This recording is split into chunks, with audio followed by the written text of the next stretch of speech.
Hello दोस्तों, आज के इस वीडियो में हम लोग सीखने वाले हैं कि ज़मीन को डिसमिल में कैसे मापते हैं। तो देखिए दोस्तों, यहाँ पे यह एक ज़मीन की आकृति है।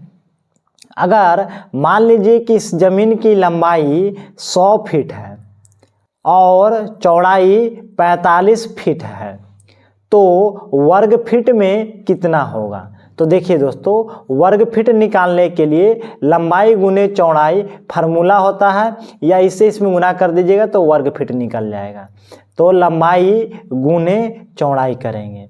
लंबाई कितना है तो 100 फीट है, चौड़ाई कितना है 45 फीट है, तो वर्ग फीट में कितना हो जाएगा तो 4500 वर्ग फीट हो जाएगा।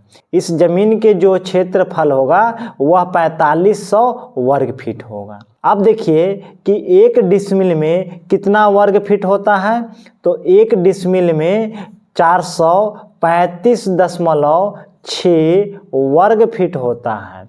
अब देखिए दोस्तों, यह डिसमिल का मान फिक्स होता है। अब देखिए यहाँ पे कि टोटल एरिया 4500 वर्ग फीट है और एक डिसमिल में 435.6 वर्ग फीट होता है, तो 4500 में 435.6 से भाग दे देंगे।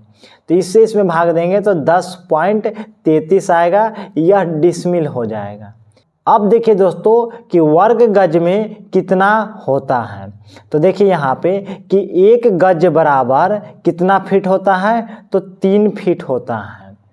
अब एक वर्ग गज में कितना फीट होगा, तो एक वर्ग गज में कितना फीट होगा तो 3 गुने 3 करेंगे तो 9 वर्ग फीट हो जाएगा।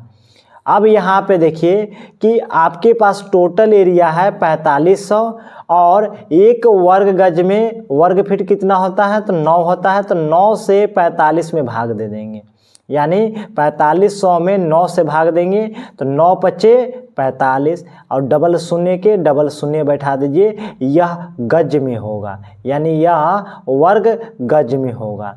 तो 500 वर्ग गज होगा, जिसकी लंबाई होना चाहिए 100 फीट और चौड़ाई होना चाहिए 45 फीट। तो दोस्तों, उम्मीद है कि आप इस वीडियो के माध्यम से ज़मीन को डिसमिल में मापने के लिए सीख गए होंगे।